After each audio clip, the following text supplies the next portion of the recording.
Hello, my name is Doris and I am Little Bird Products. Today is what I'm going to start calling What Should I Make Wednesday. I'm just sitting here and my mannequin is naked and I'm trying to decide what I should focus on. Focus. That's an interesting word.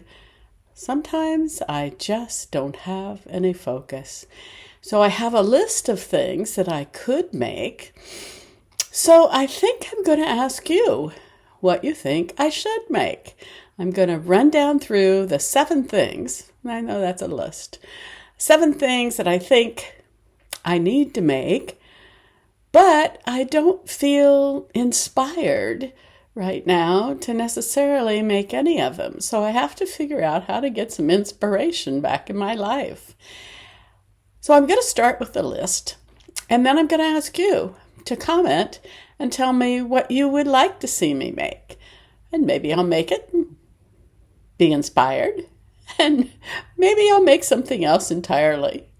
But I have a lot of things that are laying around and they're talking to me, and when they start yattering at me all at once, it's difficult for me to pick up my needle and thread and start making anything.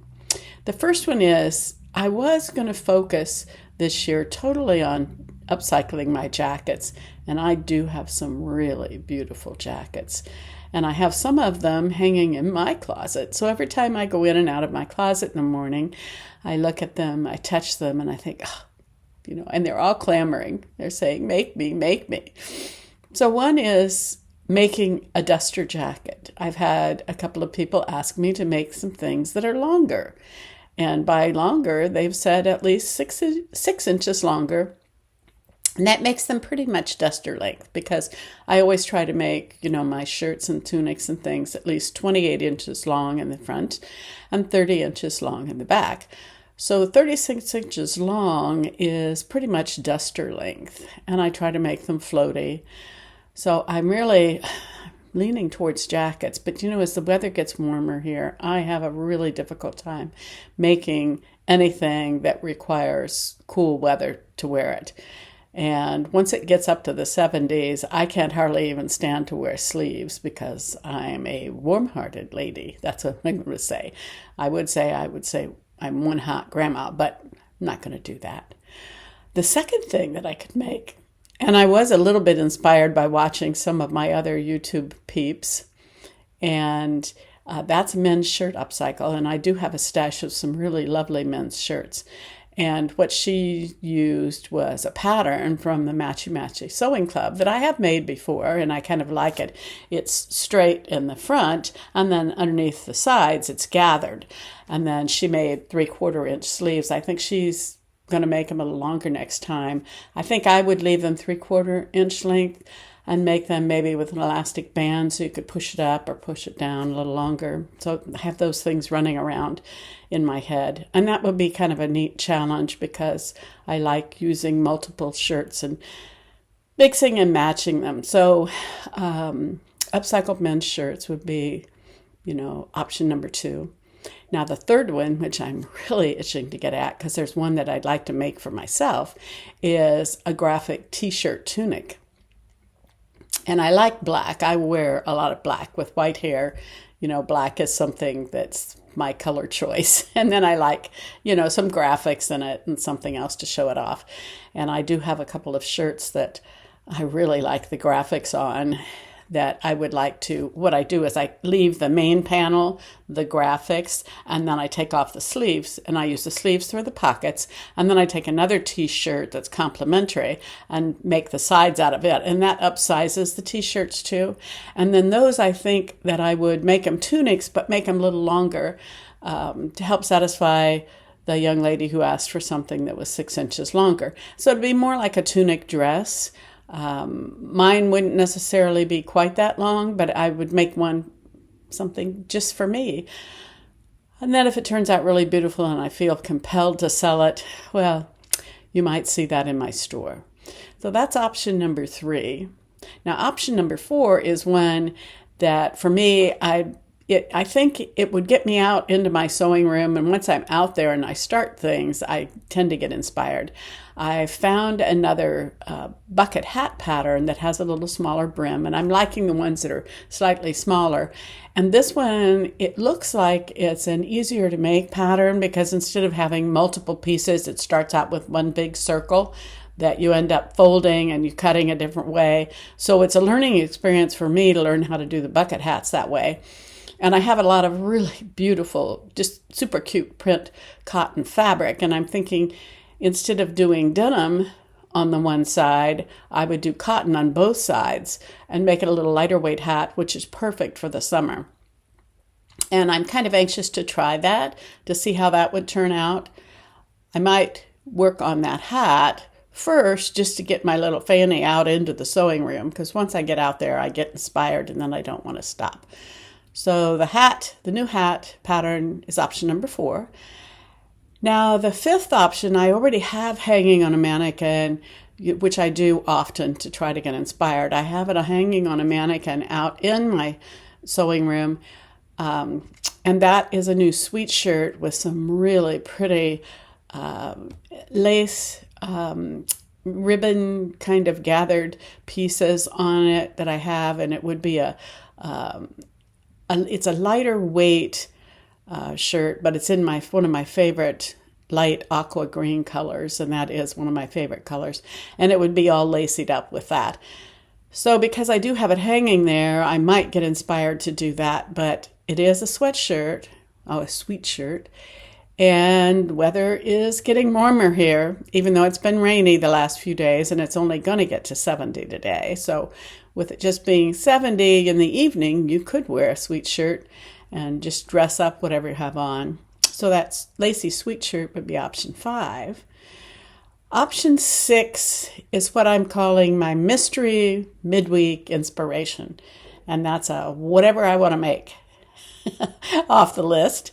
And that would be if I get out there and do the hat and then get inspired by looking around and seeing what I have, well, then I just make whatever. That's a Doris's doo-doo day on Wednesdays. I was looking for a way to call Wednesday my Whimsy day, but I can't think of an acronym that is WHIM. I could start with Wednesday, but maybe you have a word that comes up with that acronym for Whimsy day. That's 6. That's whatever Doris wants to do. And then number 7 is a long twirly dress. And it could be a dungaree dress. I do only have one dungaree dress left in the store. Those sold quite well. That was one of my new items last year for my shows.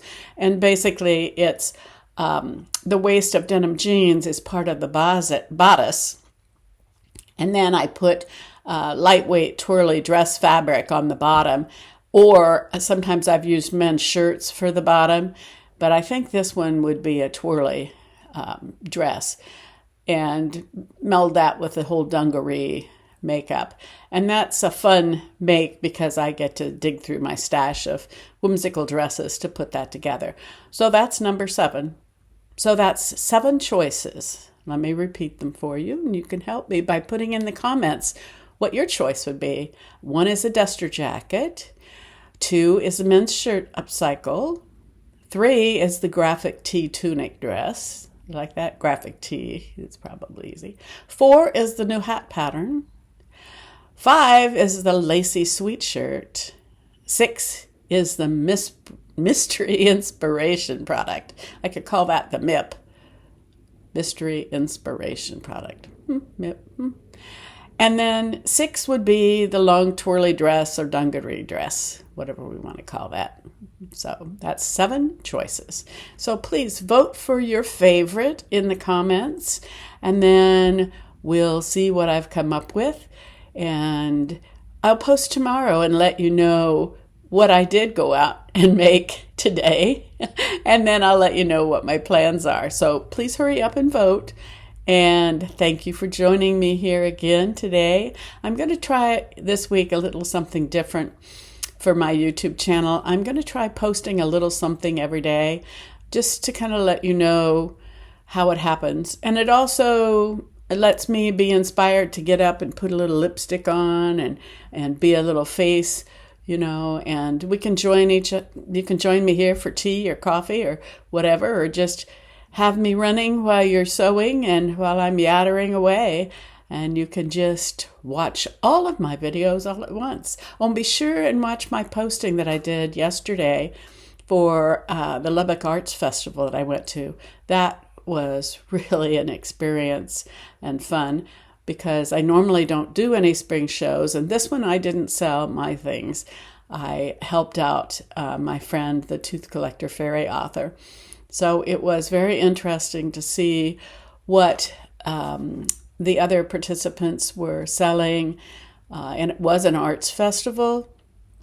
So the vendors were primarily artists, and they did have a couple of people with apparel type items, and they were more, what was interesting, one lady was selling scarves. They looked like scarves to me, but she said that the artist was actually what I'll call the fabric designer. And what she did is she did all of the graphic patterns, and then she sent it off to the fabric maker, and they used her designs, her artistic effort, to create the fabric, with that pattern. And then what she did is she had the scarves made from that. So that was kind of an interesting thing. I guess I'd never really thought about it quite that way before.